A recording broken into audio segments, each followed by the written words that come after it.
Hi, welcome back to our second full week of online school.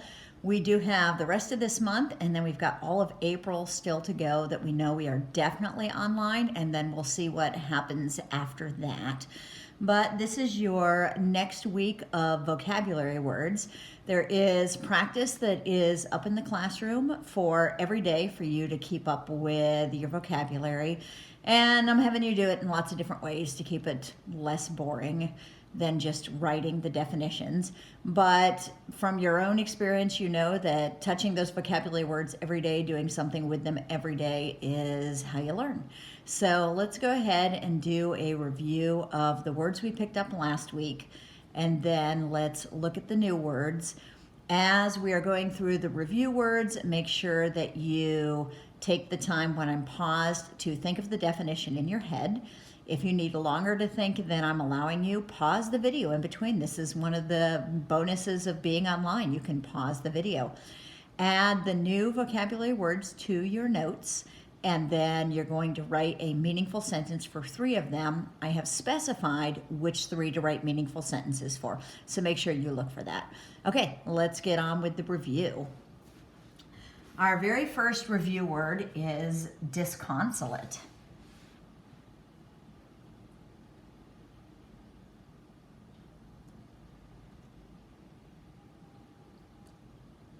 Avert.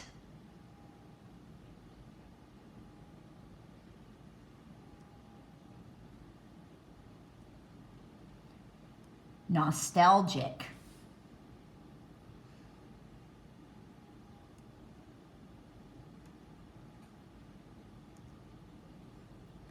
Cliche.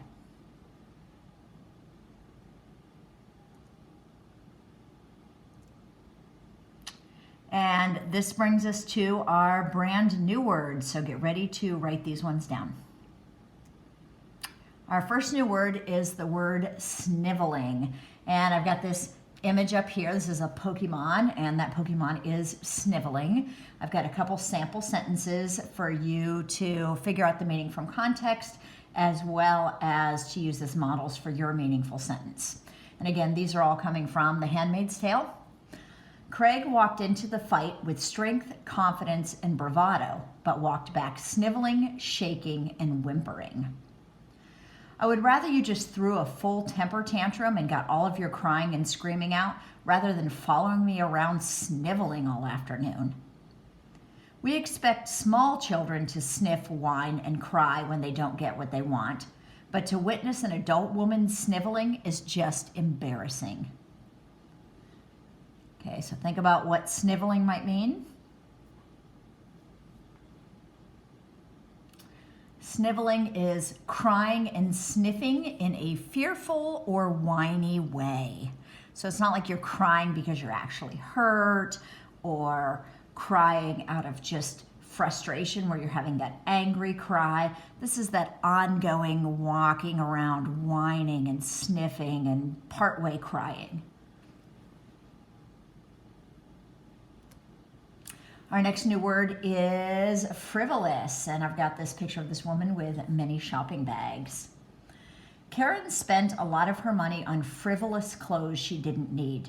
The clothes were fun, but expensive and not necessary. Instead of giving me another frivolous decoration for my house, I wish my mother would give me the cash toward my groceries, as that is something I really need.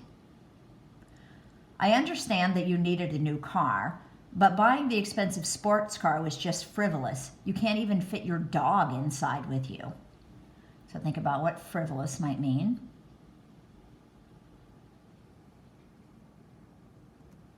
Frivolous is something that's not having a serious purpose or value. It's not something that's really necessary. It's just something that's kind of extra and fun and not something of real value. Value is in importance, not value is in money. Our next word is assimilate, and I've got this picture up here, and this is a historical picture from our National Historical Archives. This is the same man. This is one of our native people, And this is what he looked like after he had been assimilated. In order to assimilate into the local culture, I learned the language, began wearing more modest clothing, and began practicing the local customs. I really wanted to fit in. To help you assimilate to our new school, Brad will be your buddy for the day and will help you learn how we do things around here. I had a difficult time assimilating to my new work environment. Everything was different, and I was not willing to change my work style to fit in. Think about what assimilate might mean.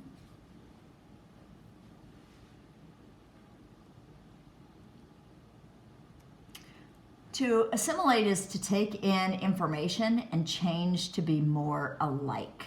It's like fitting in with a current society or a current environment by taking in the information about what they're like and then making those changes.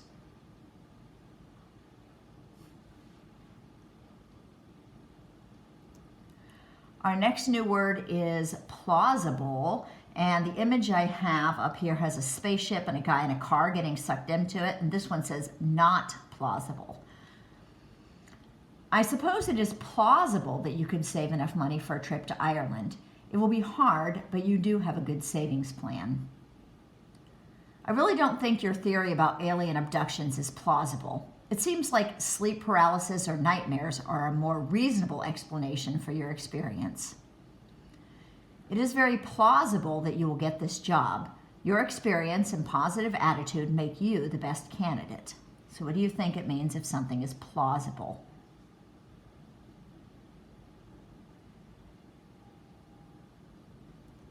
So plausible is something that seems reasonable and it's something that seems possible. So you do need both parts in there. It's reasonable and it is possible. Our next new word, which is a Common Core State Standard word, is the word epic. And I've got this picture of this little dude wearing a cape holding a sword and a shield.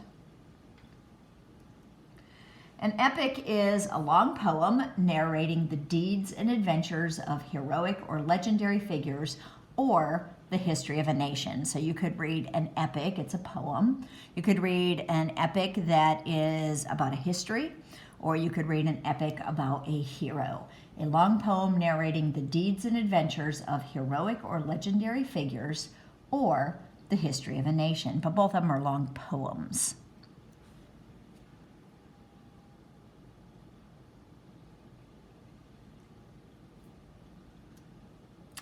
Okay, our next Common Core State Standard word is the word syntax.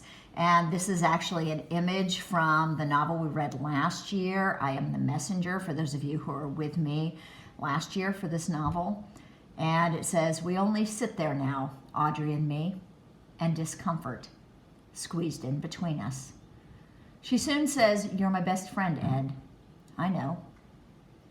You can kill a man with those words. No gun, no bullets, just words and a girl. You'll remember syntax is the arrangement of words and phrases to create well-formed sentences in a language. So each of his sentences were very short. They were staccato, creating space in between all those lines, which was showing creating space between he and Audrey. So using it for effect. The arrangement of words and phrases to create well-formed sentences in a language. Okay, whoops. And that is it. That was the last one. Accidentally flipped slides to the one that's for next week, but we'll worry about that one next week. So thanks for joining me for vocabulary. Go ahead and open up your meaningful sentences. If you didn't get the definitions for any of those, rewind the video, go back, pause, and write down those definitions. Or you can get them from the slide set that is right in the day one. Okay, bye.